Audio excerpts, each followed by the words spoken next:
Bom dia, gente. Eu acabei de chegar. Cara, eu nem acredito que eu superei isso. Eu acabei de chegar da caminhada e eu nunca tinha corrido na vida. Ó, tô melando. Eu nunca tinha corrido na vida e eu decidi que tava na hora de ousar, né? E eu fiz 5,5 km. Anda 2 quadras, corre uma. Anda 2 quadras, corre uma. Eu fiz 5,5 km, anda 2 quadras e corre uma. Eu não acreditei que isso é possível. Caraca, eu nunca tinha corrido na vida. Na primeira quadra eu falei, Deus, eu vou morrer. Na segunda quadra eu falei, eu morro. E sem ar, e respira daqui, respira dali. Quer dizer, na verdade, no meio do caminho, eu respirava 2 quadras e corria uma. Aí chegou num ponto que eu corria meia quadra e respirava 2,5. Caraca, gente, é possível. Cara do céu, eu não acredito. Eu tô chocada. E agora que eu descobri que é possível, eu falei que eu não aceito menos que sair da minha casa correndo e voltar correndo 5,5 km o percurso que eu faço. Eu não aceito menos. Eu tenho 254 dias até o final do ano para pelo menos correr meio percurso, né? Eu vou correr, por enquanto eu vou andar 2, vou correr uma. Depois eu vou andar 2 e correr 2. Depois eu vou andar 2 e correr 3. Quando vê, eu tô correndo meio percurso, até depois mais um pouco, até eu chegar a sair daqui correndo e voltar aqui correndo. Eu não aceito menos que 5,5 km. Eu não aceito menos. Cara, que doideira. Gente, pra mim, que nunca corri na vida, foi a maior superação que eu tive. Eu acordei hoje e eu senti, sabe assim, parecia que espiritualmente tinha uma linha de divisória, uma linha entre o ontem e uma linha entre o hoje, assim. Eu acordei com essa divisão, assim, na alma, no espírito, sabe? Tipo assim, nunca mais essa fase passou, entende? É como se tivesse dividido as fases da minha vida. A fase de ontem ficou pra ontem. Não é só o dia, é a fase. E eu acordei com esse sentimento, assim, sabe? Eu falei, eu vou correr. Eu já tava destinada desde ontem. Falei, eu vou correr. Deu que dê, se morrer, morreu. Eu vou correr do mesmo jeito. Cara, eu não aceito menos que 5,5 km. E eu vou correr 5,5 km. Já tá feito. Se Jesus não voltar e nós não morrer, já tá feito. 5,5 km. Caraca, você tem vontade de fazer alguma coisa? Se joga, só vai, faz errado mesmo, faz do jeito que você conseguir mesmo, faz morrendo mesmo, mas faz. Uau, é bom demais, sabia? Superar nossos limites, a gente quase morre. Eu quase morri, meu Deus, na primeira quadra. Eu falei, eu vou morrer, Senhor. Nossa, o coração saindo pela boca, mas olha, já é. Ó, o texto que a gente vai ler é 1 Crônicas 26. Falei, já vou fazer a live, porque eu não sei como é que vai estar minhas pernas, como é que eu vou estar, né? Eu tenho que descansar pra amanhã, que eu tenho que correr de novo. E agora é só corrida, filha. Agora é caminhada e corrida, caminhada e corrida. Um dia vai ser só corrida. E aí, esse texto, ele é massivo, tá? Ele fala de nomes, de famílias. Então, é um texto que não tem grandes explicações, tá? Ai, ó. Caraca. Eu caminhei 2, corri 1. Caminhei 2, corri 1 por 5 km. Eu não tô acreditando. No final, as minhas pernas já estavam duras.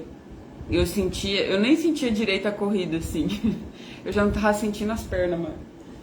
Vamos lá. Pai, em nome de Jesus, muito obrigado, Senhor. Obrigado por me ajudar a superar meus limites. Obrigado por me ajudar a descobrir que tem mais da vida. Obrigado pelas descobertas que eu tenho feito, pelas histórias que eu tenho vivido, pelas coisas que ainda vão vir. Obrigada, Deus. Obrigado por me ajudar, por cuidar de mim, dos meus filhos, da minha casa. Obrigado porque o Senhor é bom. O Senhor sempre foi bom e sempre será. Em nome de Jesus, nos ajuda, Senhor, a avançar. Nos ajuda a descobrir coisas novas. Nos ajuda a se aventurar na vida de uma forma que agrade o Senhor. Em nome de Jesus. Amém. Gente, ó. Pra mim é uma novidade, tá? Pra quem corre é tipo normal, mas pra mim, que nunca corri na vida, que sempre fui sedentária, é tipo uau, sabe? Então vamos lá. Os guardas do templo. Todos os guardas do templo eram levitas, dos grupos da família de Corá, de Merari e de Levi. Os guardas do templo e seu trabalho aparecem em... Aí vai falar os textos, tá? Segue a lista dos levitas que foram escalados para trabalhar como guardas do templo. Meselemias, filho de Coré, da família de Asaf e do grupo da família de Corá. Tô tirando o texto. Ele foi pai de 7 filhos, que foram os seguintes, por ordem de idade: Zacarias, Gediael, Zebadias, Jatiniel, Elã, Joanã e Elionai. Obed-edom, a quem Deus abençoou dando 8 filhos. Eles foram os seguintes, por ordem de idade: Semaias, Jeozadab, Joá, Sacar, Netanael, Amiel, Isacar, Peuletai. Semaías, o filho mais velho de Obed-edom, foi pai de 6 filhos: Otone, Rafael, Obed, Ezabade, Eliú, Semaquias. Por serem valentes, todos eles eram importantes do seu grupo de famílias, e os 2 últimos ainda eram mais valentes que os outros. A família de Obed-edom forneceu 62 homens valentes e fortes para trabalharem como guardas do templo. A família de Meselemias forneceu 18 valentes.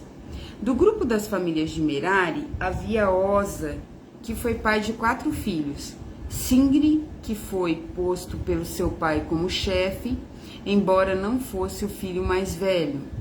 Ilquias, Tebalias e Zacarias. Ao todo, 13 membros da família de Oza eram guardas do templo.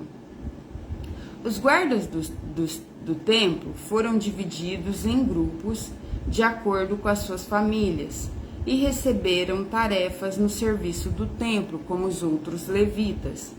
Fizeram um sorteio entre as famílias, tanto grandes como pequenas, e assim foi escolhida para tomar conta de um portão.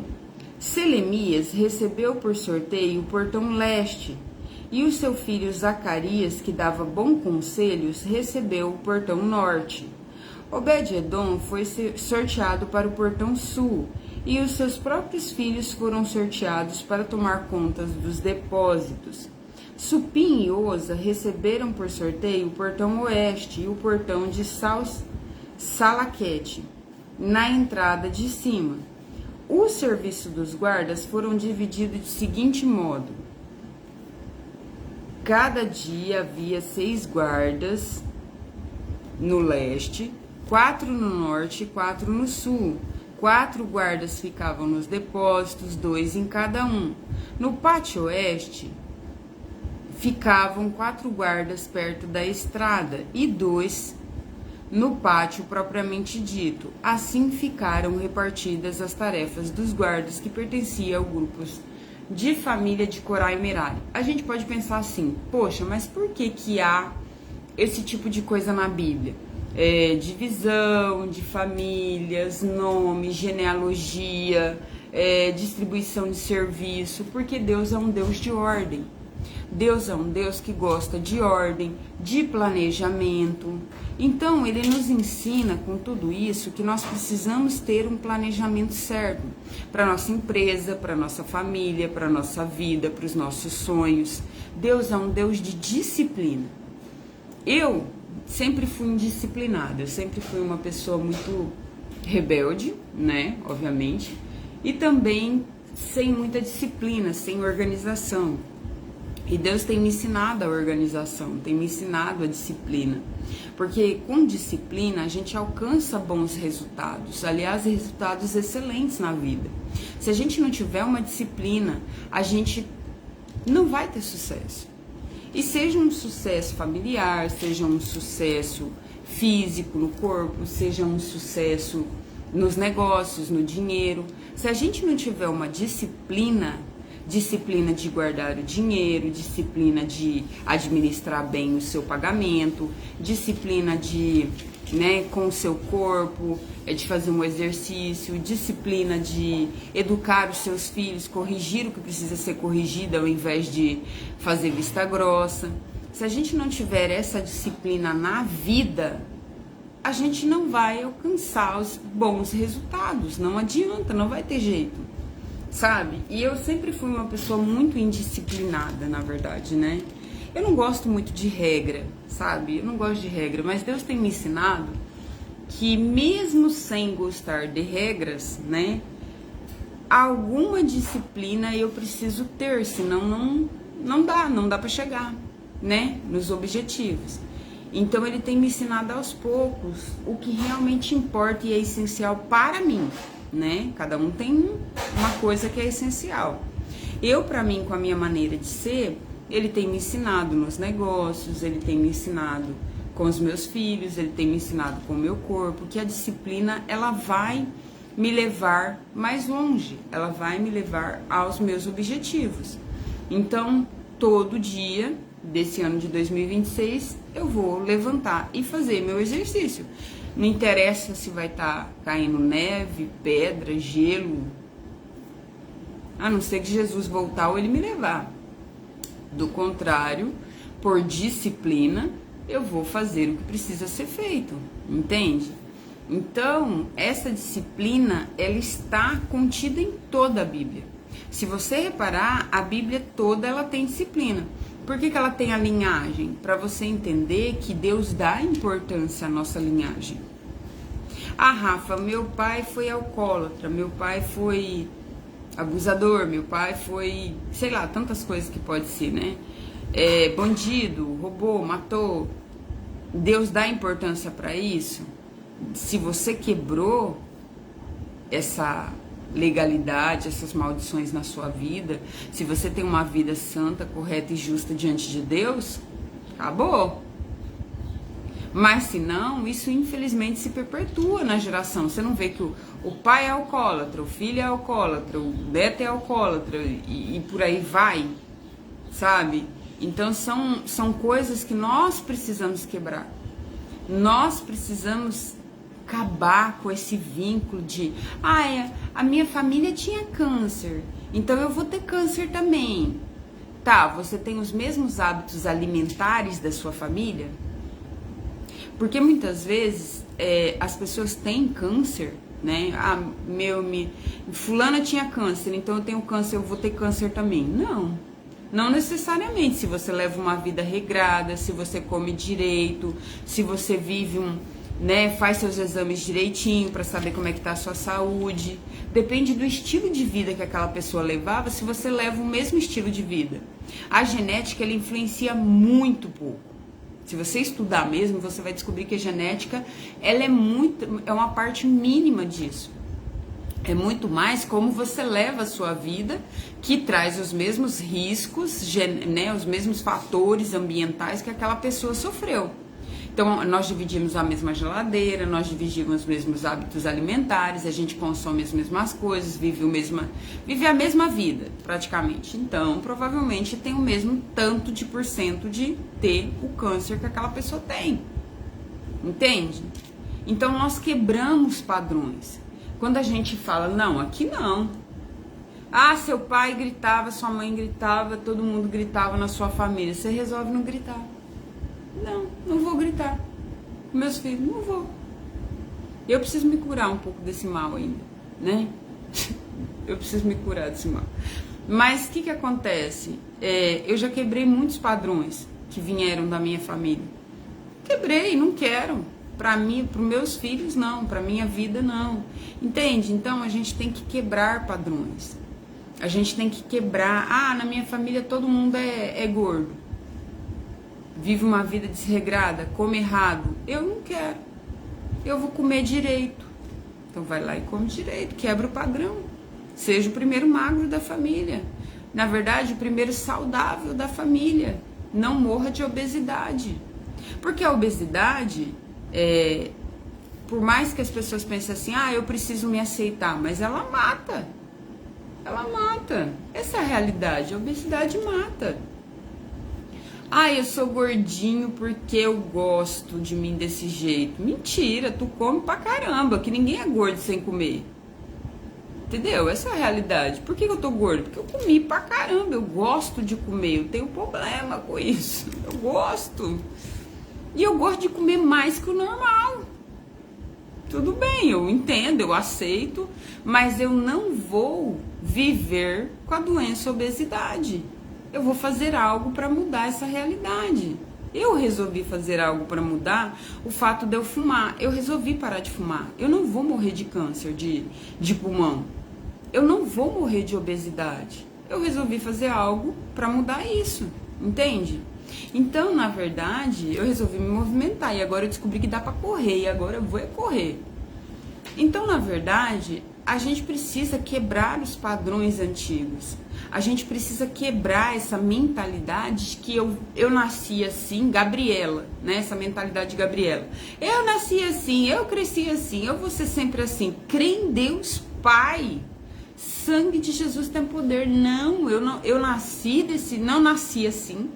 Não nasci. Eu não, é raro. De 100 crianças, se uma nasceu obesa, é muito. É muito. É muito. Porque você não vê crianças obesas. Bebês obesos. É raro. De 100 crianças que nascem, pode ser que 2 sejam obesas, mas é raro. A gente não nasceu obeso. Isso é uma doença. Isso é uma doença, essa é a verdade. Eu me aceito assim, eu tô bem assim. Tudo bem, normal. Cada um. Mas você quer morrer da doença obesidade? Você tem que descobrir se você quer morrer dessa doença. Eu quero morrer de obesidade? Porque ser cheinho, fazer exercício, tá bem com os exames clínicos é uma coisa. Comer até não conseguir se movimentar, se encher de diabetes, se encher de colesterol, acabar com a saúde, isso aí é outros 500, é o seu prazer da gula te matando. Porque a gula mata. E a gula é um pecado. A gula é um pecado. E é um pecado até dos crentes, porque os crentes comem pra caramba, né não? Os crentes não bebem, mas comem demais. Então, na verdade, tudo que destrói o nosso corpo vira pecado, vira ídolo, vira senhor da nossa vida. E nada pode nos dominar. Deus fala que Deus nos criou para ser livres. E livre dessas amarras, entendeu? Ele já nos deu o domínio próprio. Nós precisamos exercitar o domínio próprio. E é fácil? Não é não, filho. Não é não. É um inferno. Mas tá aqui, o domínio próprio já tá dentro de cada um de nós. Nós precisamos exercitar, senão a gula nos mata, o pecado nos mata, entendeu? Então é por isso que Deus deixou a ordem, a disciplina, para que nós usemos elas. E dói mesmo, dói crescer, dói evoluir, dói prosperar, dói. Mas aí cada um escolhe a sua dor. Ou você fica na dor de comer e depois sentir uma culpa danada e ficar com um corpo que você não gosta e morrer de obesidade, ter 300 mil doenças e ficar lá feito um morto, um porco morto, porque, né, aquela barriga toma conta da sua vida e você não consegue fazer mais nada, você não consegue andar uma quadra. Essa é a realidade, gente. Eu já vivi isso. Entende? Essa é a realidade. Quando eu tava com 106 quilos, eu não passava na roleta. Meu Deus. Eu não passava na roleta. Eu passava raspando na roleta do ônibus. Eu vou mandar apanhar uma roleta maior? Não, eu vou tomar vergonha na minha cara e vou emagrecer. A realidade é essa. Não adianta a gente ponhar firula nela para ela ficar mais bonitinha. Eu não aguentava andar uma quadra, eu tava morrendo. Eu não dava conta de cuidar dos meus filhos. Eu tava cuidando ali, se abaixasse, faltava o ar. Entendeu? Aí Deus me colocou numa situação, Deus me colocou que eu digo assim, a água bateu na bunda, eu precisava entregar lá, se eu fui caminhar. Eu falei, não, com uma semana caminhando, com uma semana eu tava morrendo. 3 dias que eu fui caminhar, eu achei que as pernas iam travar, eu não ia dar conta mais. Entendeu? E aí eu precisei emagrecer, emagreci 25 quilos, voltei agora 18. Mas adivinha, eu com 18 quilos a mais do que eu emagreci, eu tô correndo. Por quê? Porque eu fui andar, eu fui exercitar, eu fui movimentar, você entendeu? É difícil no começo, mas a gente precisa fazer isso. Cara, com todo respeito, se você quer morrer desse jeito, tudo bem. Mas se você tá infeliz, arranca essa pança de cima de você. Ah, vai ser fácil? Não, mas vai andar. Andar é democrático.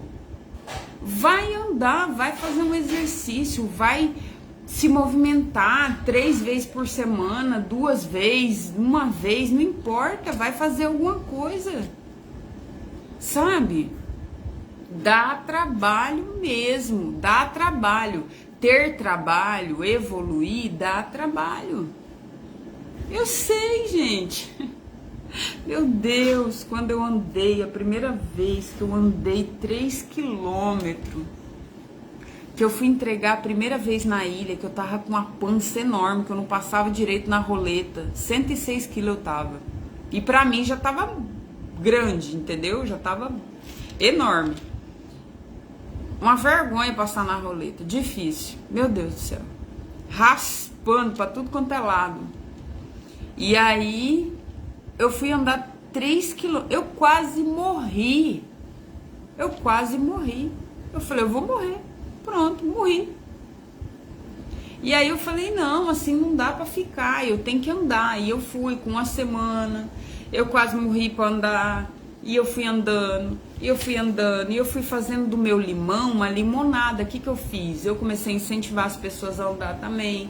Eu comecei a mostrar que eu tava andando, eu comecei a falar texto conforme eu andava. Eu comecei a me incentivar, eu tava me incentivando, não tava incentivando vocês, eu tava me incentivando. Eu tava fazendo esforço e tentando fazer aquele esforço ficar mais fácil. Eu tava me ajudando, não ajudava ninguém, eu ajudava a mim. Eu gravava um vídeo, eu falava, não, eu tenho que gravar um vídeo. Eu tenho que andar e gravar um vídeo. Então, o meu incentivo de andar era porque eu ia ter que andar mesmo, porque eu ia gravar um vídeo. Nossa, eu vou gravar um vídeo, vou andar e vou gravar. Entendeu? E conforme eu ia pensando, as coisas iam saindo e eu fui nessa pegada 8 meses até que eu consegui emagrecer 25 quilos. Entende? A gente tem que fazer o esforço de começar. Depois que você começou, você tem que fazer o esforço de continuar. E depois você vai evoluindo, você vai melhorando, você vai conseguindo mais, você vai respirando melhor, você vai. Aí você vai, entendeu? Agora, Rafa, eu tô feliz pra caramba do jeito que eu tô em paz, eu não quero emagrecer, eu tô bem. Bom pra você. Bom pra você. Eu visto minhas roupas mesmo e eu tô felizona e, cara, aleluia. Entendeu? Só que já imaginou que triste? eu não tô bem, eu não tô feliz, eu não tô legal com o meu corpo, eu tenho um monte de problema, um monte de doença, eu vivo uma depressão lascada, que eu só como, eu só trato da minha gula, do meu prazer. E aí eu tô mal pra caramba e eu vou viver 10, 15, 20 anos mal porque eu prefiro não abandonar o prazer, o pecado da gula, que eu sou uma gulosa, do que viver bem. Eu passo 15, eu podia perder um ano, olha só. Gente, para emagrecer 30 quilos, 40 quilos é um ano. Eu poderia perder um ano da minha vida sem ter esse prazer da gula, indo numa nutricionista, diminuindo, fazendo caminhada e ter, olha só, de 10 anos eu podia perder um ano e ter 9 anos de bênção, mas eu prefiro perder 10 anos da minha vida sendo infeliz com depressão. Tem base? Fala pra mim. E eu te digo isso porque eu perdi anos da minha vida em depressão. Obviamente tinha mais coisa, né? Porque, enfim, mas eu perdi anos da minha vida sem enxergar isso. Então, se você tá infeliz, em depressão, num quarto escuro, só comendo batata frita e pizza, acorda.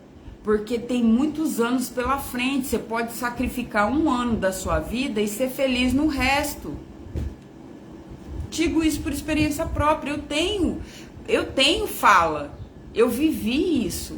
Eu sei o que é passar numa roleta e não passar. Meu Deus. Eu passo na roleta hoje, eu já fico medindo.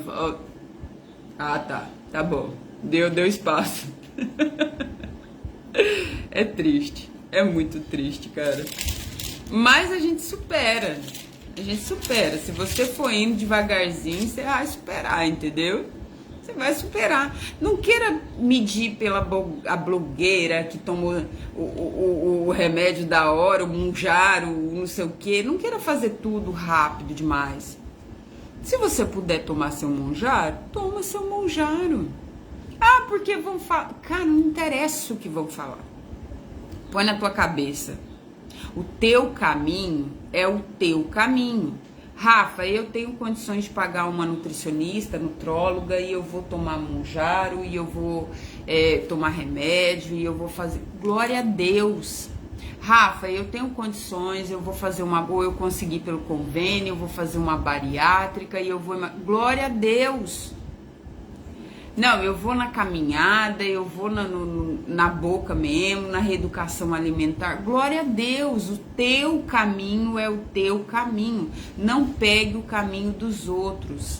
Cada um tem um caminho. Eu emagreci só 1 quilo, enquanto a fulana emagreceu 10. Problema da fulana.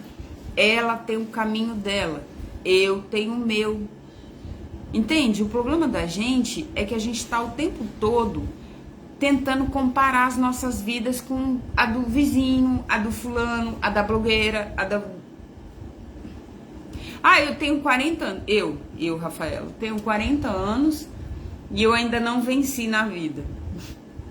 Tudo bem, para as escolhas que eu fiz errada, eu ter acordado aos 40, glória a Deus, tem gente que vai aos 80 e não acordou.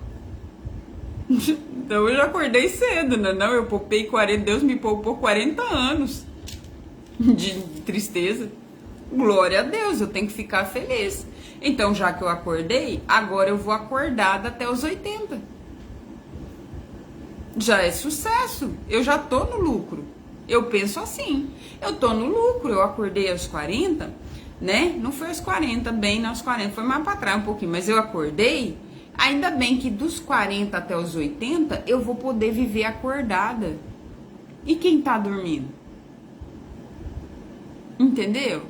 Então não compara a tua vida, a tua história, os teus caminhos, os teus tropeços, os teus erros, os teus acertos com o de ninguém. Porque cada um tem uma jornada, cada um teve uma família, cada um tem uma história. E a vida do fulano é mais fácil. vida dele. Você não é ele. Você pega o teu caminho e vive a tua vida.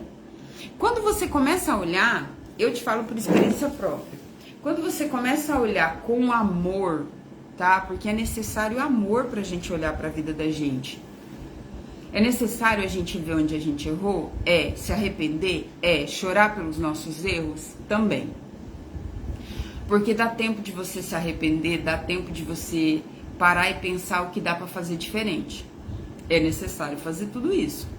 Mas é necessário, depois de um tempo, você começar a olhar com amor pra tua vida. E ver que realmente não dava pra você fazer diferente porque você não tinha o conhecimento que tem hoje. E se você tem um bom conhecimento hoje, dá pra você pegar o que você tem hoje, essa bagagem, e daqui até o ponto da sua morte, você fazer melhor. E cara, quantas oportunidades a gente tem? O pior conselho que eu recebi na vida, e até postei um meme, e realmente é de verdade. O pior conselho que eu recebi na vida foi: gasta seu dinheiro mesmo, porque você vai morrer. Cara, eu não morri. E eu tô pobre. Eu não morri, eu tô pobre. É um conselho filha da mãe. Não gasta seu dinheiro tudo, não. Pensa no futuro, sim, porque você não sabe quanto tempo você vai durar. Entende? Então, a gente precisa começar a comparar a nossa vida de hoje com a nossa vida de ontem. Não é olhar para minha vida e da Virgínia, é olhar para minha vida hoje e olhar para minha vida ontem. Se eu tô um pouco melhor, 1% que seja melhor que ontem, tô no lucro. Já deu bom. Entendeu? Então você precisa começar a olhar com amor para você. Sabe? Isso é se amar. Esse é o amor próprio também. As pessoas falam muito de amor próprio e elas arrumam a casca e por dentro fica uma porqueira. Não se ama, não se respeita, se dá pra qualquer pessoa, não sabe o seu limite, não sabe o que gosta, o que não gosta. Você tem que começar a olhar pra dentro, sabe? Porque o que vai sair de dentro, se você tiver bacaninha, organizadinha por dentro, fia, vai saindo. Vai saindo pra fora, vai saindo pra fora, vai saindo pra fora, vai saindo. Uma hora vai chegar, uma hora a casca aqui de fora vai estar organizada, vai estar bacaninha. Porque vai sair de lá de dentro, entende? Então, não adianta você só, não tô dizendo que você não tem que arrumar por fora, tá? Tem que arrumar sim. Mas não adianta você só arrumar a casca e não arrumar o recheio. O recheio de lá de dentro, que é os seus pensamentos, a maneira como você olha pra você mesmo, a sua vida em si, ela passa aqui e aqui. A sua vida não passa aqui na casca, a sua vida passa aqui por dentro, ó. E é aqui dentro que tem que estar organizado espiritualmente, é aqui dentro que tem que estar organizada no emocional, entendeu? Então organiza a tua vida e tenha compaixão mesmo, ao olhar pra você não como uma pobrezinha, uma coitadinha, uma vítima, mas olhar pra você com amor. Cara, eu não sabia. Tudo bem. Eu não sabia ser melhor. Mas agora, com o que eu sei, daqui pra frente, daqui pra frente eu vou levar melhor. Daqui pra frente eu vou, ok. Entendeu? Vamos terminar aqui, ó. Fala assim: outros serviços do templo. Algumas famílias de levitas estavam encarregadas de outros serviços do templo, como cuidar do tesouro e dos depósitos do templo e dos presentes oferecidos a Deus.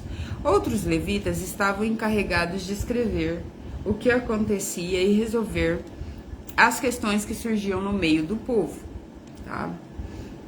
Então fala assim, versículo 20. Capítulo 26, versículo 20 de 1 Crônicas, tá? Outros dos seus irmãos levitas estavam encarregados do tesouro do templo e do depósito onde ficavam guardados os presentes oferecidos a Deus. Ladã, um dos filhos de Gerson, foi antepassado de muitos grupos de famílias, entre eles a família de Jeieli. Zetã e Joel, os outros 2 filhos de Ladã, estavam encarregados dos tesouros e dos depósitos do templo. Os descendentes de Amram, Izar, Hebron, Uziel também receberam tarefas. Sebuel, do grupo das famílias de Gerson, filho de Moisés, era o oficial encarregado do tesouro do templo. Ele era aparentado com Selomite, através de Eliezer, irmão de Gerson. Eliezer foi pai de Reabias, e Reabias foi pai de Jesaías. Jesaías foi pai de Jorão, e Jorão foi pai de Zicre. E Zicre foi pai de Selomite. Oi, Deus te abençoe, tá? Em nome de Jesus. Nós estamos em 1 Crônicas 26, versículo 26, tá? E estamos falando de funções, tá? Então aqui tem funções e pessoas que executavam essas funções. Então, Selomite era um dos membros da família e estavam encarregados de todos os presentes oferecidos a Deus pelo rei Davi, pelos chefes de famílias, pelos líderes do grupo de famílias e pelos oficiais do exército. Esses presentes eram coisas tomadas dos inimigos na guerra e separadas para serem usadas no templo. Então, tudo que o Davi ia lá, destruir um povo, por exemplo, ele lutava contra os filisteus, aí sobrava o quê? Despojos. Despojos é o que sobra do povo que morreu. Davi pegava aquele ouro, aquela prata, aquelas coisas, né, bronze, levava para o templo e esse cara cuidava desses tesouros, tá? Então, eram esses presentes. Selomite e sua família estavam encarregados de tudo aquilo que havia sido dedicado para usar no templo. Davi estava juntando uma grande parte de ouro, prata, bronze, madeira. No meio dessas coisas estavam presentes dados pelo profeta Samuel, pelo rei Saul, por Abner, por Ner, por Joabe, cuja mãe era Zeruia. Kenanias e os seus filhos eram descendentes de Izar. Estavam encarregados de escrever o que acontecia e de resolver as questões que surgiam no meio do povo de Israel. Lembrando que tinha os caras que escreviam a história, né? Sempre tinha. Tinha a ata dos reis, aquilo que alguém tinha feito de bom. Então, alguém sempre estava escrevendo a história do rei, os acontecimentos, é assim. Asabias e 1.600 dos seus parentes, todos eles homens de valor, eram descendentes de Hebron. Eles foram homens de valor. Você vê que a Bíblia fala homens de valor, ou seja, homens que realmente serviam a Deus, seguiam a Deus, tá? Homens íntegros, honestos. Eles foram encarregados de cuidar de todos os assuntos, tanto os religiosos como os da vida comum em Israel no lado oeste do Rio Jordão. Gerias era chefe dos descendentes de Hebron. No ano 40 do reinado de Davi, foi feita uma pesquisa na lista de famílias dos descendentes de Hebron, e foram encontrados, morando em Jazer, na região de Gileade, soldados de grande coragem que pertencia à família de Hebron. Entre os parentes de Gerias, o rei Davi escolheu 2.600 chefes de famílias, homens de valor, e os encarregou de cuidar de todos os assuntos, tanto os religiosos como os da vida comum de Israel, no lado leste do Rio Jordão, isto é, nos territórios de Rubem, Gade e Manassés do leste. E aqui termina o nosso capítulo, né? Capítulo 26. Então, isso aqui já virou praticamente um uniforme, né? Vai ser o uniforme da Vicky. Eu tô nem aí. Eu vou com isso pra igreja, eu vou pra tudo quanto é lugar. Eu não ligo com nada, não. E essa camiseta é linda. Essa camiseta é a que tem até um brilhinho aqui. Que a minha amiga Adriana me deu. Graças a Deus que ela me deu. Maravilhosa. Roupa não é descartável, tá? Roupa não é descartável. Não tenha vergonha de usar suas roupas. Lave-as e deixe-as limpas. E passe elas. E use-as. Esse negócio da gente ficar com vergonha, porque eu tenho só, sei lá, uma calça para vestir, eu tenho só uma roupinha. Enquanto você não tiver uma condição melhor e você tá buscando uma condição melhor, não tenha vergonha da tua vida. Sabe que uma coisa que a gente não presta atenção é isso? Se você tem vergonha da tua bicicleta, se você tem vergonha das tuas roupas, se você tem vergonha dos teus sapatos, você tá dizendo para Deus que você tem vergonha da tua vida. Oi, bom dia, que Deus te abençoe, tá? Em nome de Jesus. Você está dizendo para Deus, olha, isso aqui que você me deu é pouco. E como eu não valorizo esse pouco, eu tenho vergonha desse pouco que o Senhor me deu. Só que quando você tem uma outra postura diante da vida e diante de Deus, você fala assim, ó Deus, o Senhor me deu isso aqui, né? Tá, é pouco. Eu tenho consciência disso, né? Quem quer ter só uma calça? Eu, por exemplo, tenho duas, eu tô achando que é pouco, mas é o pouco que Deus me deu e eu valorizo ele. Então, por exemplo, eu já cheguei a ter uma, tá? E eu rasgava de 3 em 3 meses, que eu andava de bicicleta.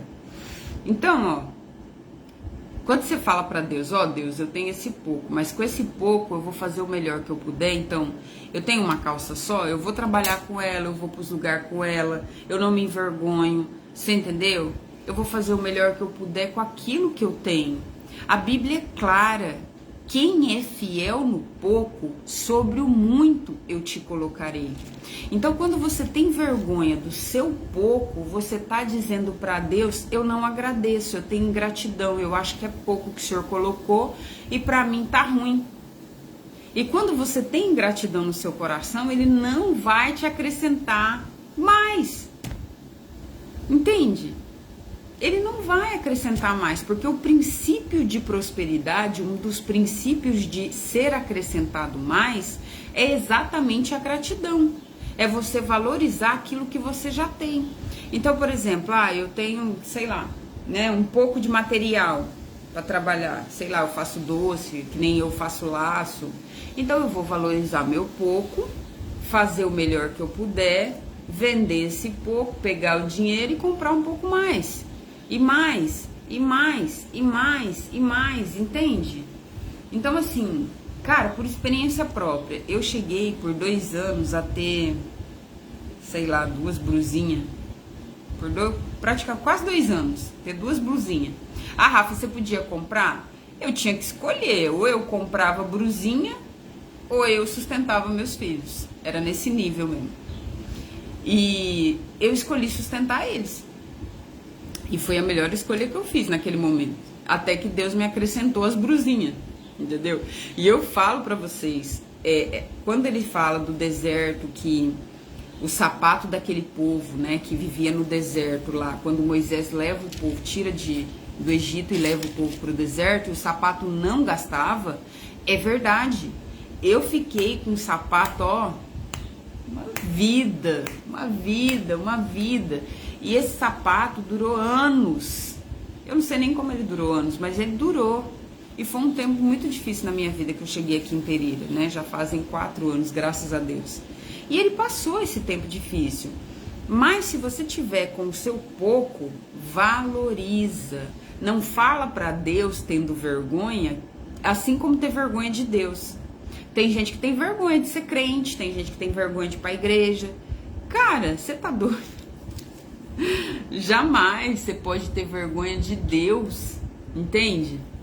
Então, arrependa-se. Se você tiver vergonha de Deus em algum momento, que pode acontecer, tá? Arrependa-se. Arrependa-se. Fale, ó, meu Deus, até aqui eu tive vergonha, o Senhor me perdoa. Eu vou confessar o Senhor mesmo para as pessoas. Eu não vou ter vergonha de ter o Senhor na minha vida. E eu vou seguir. Até porque quando a gente vira crente, né, ou começa a ir pra igreja, as pessoas começam a zoar. Mas você não faz mais isso, mas você não bebe, mas você não sei o que. Agora você é crentinha, então você é santo. Por quê? Porque é um jeito do diabo nos provocar. É um jeito do diabo nos tirar do caminho, entendeu? Então você já fica ligeiro, tá? Deus abençoe vocês, a gente terminou o texto, obrigado por assistir. E não tenha vergonha de nada, sabe? Use as tuas roupas, viva a tua vida, não compare o teu eu de hoje com absolutamente ninguém. A tua evolução é única, a tua história é única e você não tá atrasado numa vida que é só sua, sabe? A gente precisa ter compaixão de olhar para a vida da gente e falar assim, ó, naquele período eu não sabia, mas agora eu sei. Então agora daqui para lá é outra história, tá? Deus abençoe vocês, obrigada, viu? Obrigado por assistir e fiquem com Deus, porque com Deus é sempre melhor. Tchau, até amanhã, hein?